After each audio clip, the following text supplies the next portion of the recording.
अपने लोगों के लिए खिदमत कर सके, उनकी बेहतरी कर सके। इस पुल को आज से 10 साल पहले भी जरूरत थी, 5 साल पहले भी जरूरत थी, लेकिन जो हमारे मुखालिफ थे उन्होंने कभी इस पुल की तरफ तवज्जो नहीं दी। क्यों नहीं दी?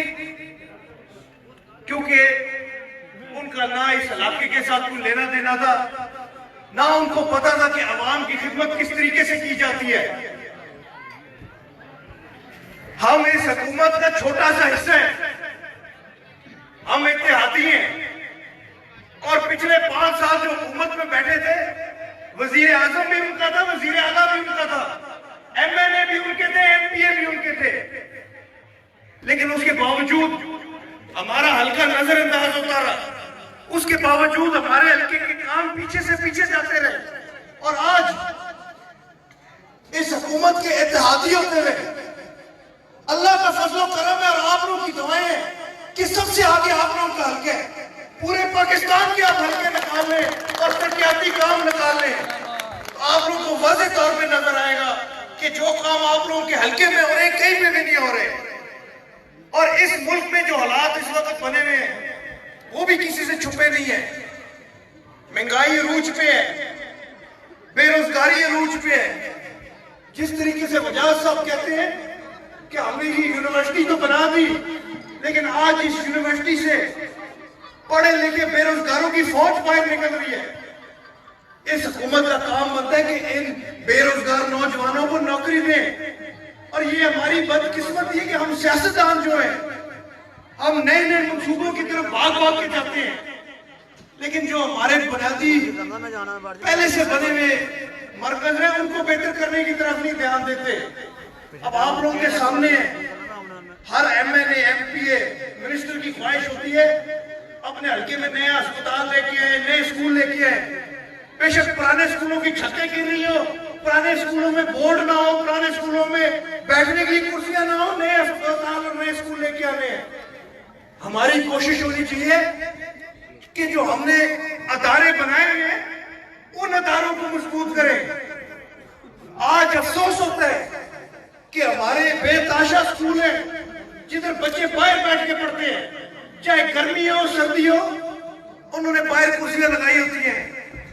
पहला असूल हमारा ये होना चाहिए, इस हुकूमत का पहला असूल ये होना चाहिए कि जो हमारे सिस्टम चल रहे हैं उनको एक मयार तक लेके आए। जो स्कूल हमारे हल्कों में चल रहे हैं, जो BHU चल रहे हैं, RHC चल रहे हैं, उनको उस मयार तक लेके आए। BHU में डॉक्टर बैठता नहीं है तो हम नए अस्पताल का पहले इफ्तिताह करने चले जाते हैं। हमें कोशिश करनी चाहिए कि हम अपने सिस्टम में ये तब्दीली लाए, और ये तब्दीली आप लोगों ने नहीं, ये सियासतदानों ने लानी है, ये हुकूमत ने लानी है कि नजरें खोल के एक अमल बनाए जिससे इलाके की बेहतरी हो सके। इधर मेरे साथी हमारे चेयरमैन नसीर साहब सुरखपुर के बैठे हुए, सुरखपुर में वजाहत साहब ने एक बहुत बड़े स्कूल का संगे बुनियाद रखा था जो उन्होंने अपनी हुकूमत में मुकम्मल किया था। आज दिन तक वो स्कूल चल नहीं सका क्योंकि हुकूमत वालों की कोशिश की और है। इंशाअल्लाह ताला परवेज साहब ने हमेशा अपनी आवाम की आवाज उठाई है। वजीराबाद कार्डियोलॉजी 10 साल नजरअंदाज हुआ सिर्फ इसलिए क्योंकि वो परवेज साहब का मंसूबा था। हमारी कोशिश होनी चाहिए कि जो अदारे हम बना चुके हैं उनको आवाम के लिए खोला जाए, उनको आवाम की सहूलत के लिए बेहतरीन से बेहतरीन बनाया जाए। उसके बाद ध्यान दिया जाए कि अगला स्कूल बनाना है या अगला अस्पताल बनाना है। लेकिन अफसोस इस बात का है कि इस हुकूमत में कुछ ऐसे लोग बैठे हैं जिनको पता ही नहीं है कि अवाम के मसाइल क्या हैं। बाहर से आए, हुकूमत खत्म होनी है, वापस बाहर चले जाना है इन सारों ने। और जो हमारे पिछले हुक्मरान थे, हमने हमेशा फंड अपने हल्के में, अपने हल्के के लोगों के लिए लगाए। नून लीग के दौर में लाहौर में, फैसलाबाद में, इस्लामाबाद में फंड लगा। आज हुकूमत हमारी नहीं है, लेकिन उसके बावजूद अल्लाह ताला का लाख लाख शुक्र है और आप लोगों की दुआएं हैं कि हमारे हल्के में जिस स्पीड से काम हो रहे, जिस जोरों शोर से काम हो रहे, पूरा पंजाब आज आप लोगों की तरफ देख रहा है। और इंशाअल्लाह ताला ये आप लोगों की दुआएं हैं जो हमें हिम्मत और ताकत देती है कि हम अपने इलाके के लिए, अपने जिले के लिए बेहतरी कर सकें। आज से 10 दिन पहले सेनेट के इलेक्शन का शोर मचा। एक पंजाब में सेनेटर बनाने के लिए 50 एमपीए की जरूरत होती है और परवेज साहब की ये हिम्मत थी और आप लोगों की उनके साथ दुआएं थी कि हमारे पंजाब में 10 एमपीए, उसके बावजूद काफ लीग का बिना मुकाबला उन्होंने सेनेटर बनाया। ये आप लोगों की सिखाई हुई सियासत है जो चौधरी शुजात साहब, चौधरी परवेज इलाही साहब, चौधरी वजाहत साहब आज दिन तक करते हैं। और ये लोगों का हमारे साथ प्यार और मोहब्बत है, क्योंकि सबको पता है कि हमारा जीना मरना इस मुल्क के साथ है, हमारा जीना मरना इस जिला के साथ है, आप लोगों के साथ है। और जो बाकी हमारे मुखालिफ जिनके पीछे पीछे फिरते रहते हैं, उनका जीना मरना भी यूके में है, उनके बच्चे भी यूके में है, उनके कारोबार भी यूके में है। उनका हमारे मुल्क के साथ या हमारी आवाम के साथ कोई लेना देना नहीं है। और साबित होती है बात कि ये जो आज वजीर आजम के उम्मीदवार बने बैठे हैं, ये तकरीरों में जब बात करते हैं महंगाई की, इनको पर्ची पे लिखा दिया जाता है कि जी बात करनी है कि अंडे महंगे हो गए, आटा महंगा हो गया। वो लेकिन इनको पर्ची वाले ये नहीं समझाते कि ये जो अंडे होते हैं ये किलो में बिकते हैं, ये दर्जन में बिकते हैं। इन्होंने हमारे मुल्क पे हुक्मरानी करनी है और अफसोस होता है कि एमएनए एमपी भाग भाग के इनके पीछे जाते हैं, भाग भाग के कहते हैं कि ये हमारे लीडर है। लीडर वो होता है जो अपनी आवाम का दर्द समझ सके, लीडर वो होता है जो अपनी आवाम के साथ हर दफा हाजिर हो, जिसका दिल अपनी आवाम के दिल के साथ धड़कता हो। लीडर वो नहीं होता जो अपने मुफाद के लिए आके सियासत करता है, लीडर वो नहीं होता।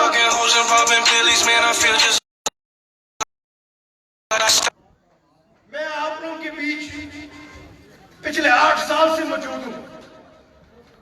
8 साल से आप लोगों की खुशी गमी में, आप लोगों की मुश्किल वक्त में, अच्छे वक्त में हमेशा हाजिर हुआ।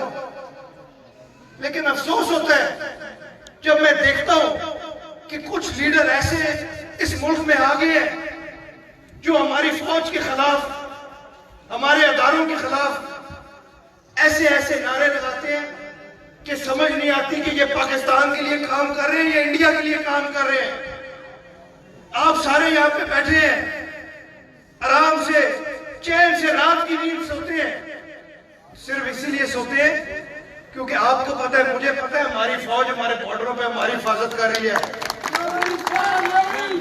और जब उसी फौज के खिलाफ कोई बंदा नारा मारे तो हमारा फर्ज बनता है कि उसको हम दरवाजा दिखाएं। हम अपने मुल्क में कभी भी कोई ऐसा हुक्मरान कबूल ही नहीं कर सकते जो हमारे अदारों के खिलाफ जाए। और शर्म आती है कि लोकल नुमाइंदे, क्या उनको नजर नहीं आता कि ये हुक्मरान कितने गलत है? क्या उनको नजर नहीं आता कि ये क़यादत कितनी गलत है हमारे मुल्क के लिए? लेकिन फिर भी अंधेवार उनके साथ चली जाते हैं। मेरा आप लोगों से सियासत में आते हुए ये वादा था, आज भी ये वादा है। मैं ना जमातों की नुमाइंदगी करूंगा, ना अपनी क़यादत की नुमाइंदगी करूंगा, चाहे क़यादत मेरे घर की क्यों ना हो। मैंने नुमाइंदगी हमेशा की और हमेशा अपनी अवाम की करूंगा और इंशाल्लाह करता रहूंगा। आज मैं यहाँ खड़ा होकर कहूं कि महंगाई कोई नहीं, सब ठीक जा रहा है, तो वो गलत होएगा।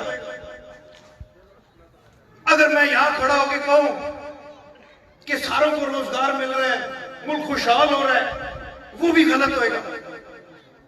मैं हकीकत को देख के सियासत करना चाहता हूं और मेरा आप सारों से ये वादा है, जिस दिन हकीकत को देख के मैंने सियासत ना की, जिस दिन मैं अवाम की आवाज ना बन सका, मैं समझूंगा वो मेरा सियासत में आखिरी दिन है, उसके बाद मैं सियासत भी नहीं करूंगा।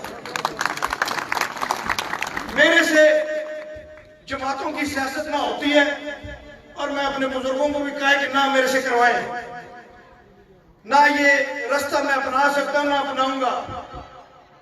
मैं हमेशा अपनी आवाम की तरफ देखता हूं और देखता रहूंगा। जो आपके दिलों में धड़केगी आवाज, कोई मेरे दिल में धड़केगी। जो आपकी जुबान पे नारा होएगा, वही नारा मेरी जुबान पे होएगा। और इंशाअल्लाह ताला मरते दम तक आप लोगों की आवाज बनूंगा, आप लोगों की खिदमत करूंगा, आप लोगों के साथ कंधे से कंधा मिला के खड़ा होऊंगा। जिधर आप लोग एक कदम चलेंगे, 2 कदम आपके साथ चलूंगा इंशाअल्लाह ताला। मेरा आप लोगों से यही वादा है, कामकाज इंशाअल्लाह ताला कोई कसर नहीं छोड़ेंगे। तमाम मसाइल आप लोगों के घरों में बैठे आप लोगों के पास आके हल करेंगे। और जिधर तक रही मुल्क की बात, तो इंशाअल्लाह ताला आप लोगों की ऐसी आवाज बनेंगे कि जो आप लोग अपने बच्चों के लिए मुल्क देखना चाहते हैं, जो हमारे बुजुर्गों ने एक ख्वाब देखी है कि एक ऐसा मुल्क अपने नौजवानों के लिए, अपने बच्चों के लिए छोड़ के जाना है, उस मुल्क की तरफ कोशिश करेंगे। चाहे जो मर्जी रुकावट है, चाहे जितनी बड़ी दीवार सामने आए, इंशाअल्लाह ताला हर दीवार, हर रुकावट तोड़ के इस ख्वाब को पूरा करेंगे। बस आप लोगों के प्यार की जरूरत है, आप लोगों की दुआओं की जरूरत है। जो दुआएं, जो प्यार आप लोगों ने चौधरी ज़फ़र शहीद को दिखाया था, वो प्यार ही बहुत था कि वो गुजरात से शुरू होकर पूरे मुल्क में अपना नाम बना बैठे। वो प्यार ही बहुत था कि बड़े बड़े फिरौनों के सामने वो डट के खड़े होते थे। आज मेरा आप सारों से ये वादा है, इंशाअल्लाह ताला।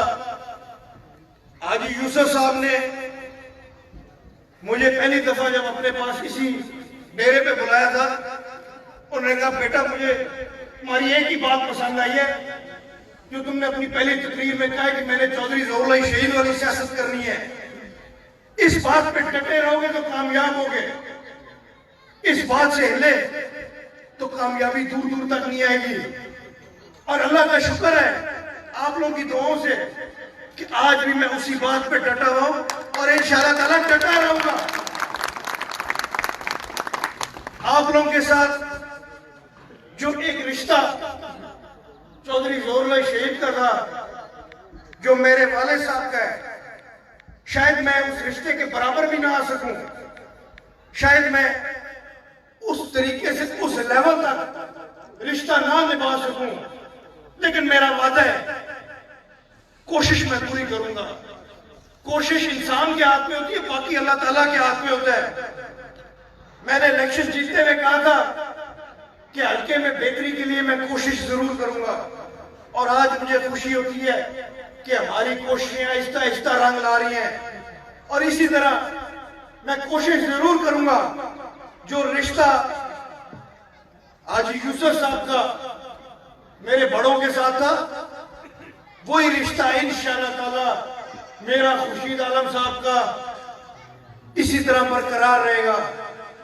और इंशाअल्लाह ताला आने वाले वक्त में 2.5 साल इस हुकूमत की गुजर गए, 2.5 साल रह गए। 2.5 साल में जैसे मैंने पहले का रिकॉर्ड उठा के देख लें, जितने काम आप लोग के हुए हैं, जितने काम NA 68 के हुए हैं, पूरे पाकिस्तान में किसी हल्के के नहीं हुए। और इंशाअल्लाह ताला जो 2.5 साल रह गए, इस 2.5 साल में ऐसी एग्जाम्पल सेट करेंगे हम कि इंशाल्लाह ताला हमारा हर एक वर्कर 2023 में फख्र से जाके वोट मांगे कि उनकी जमात ने उनके हलके के लिए, उनके इलाके के लिए काम किए। और मेरा इंशाल्लाह ताला यही मिशन, यही कोशिश है कि 2023 में जब जनरल इलेक्शन आए तो इंशाल्लाह ताला हमारे मुखालिफ पोलिंग एजेंट ढूंढते रह जाए, उनको पोलिंग एजेंट ना मिले बैठने के लिए। इसके साथ ही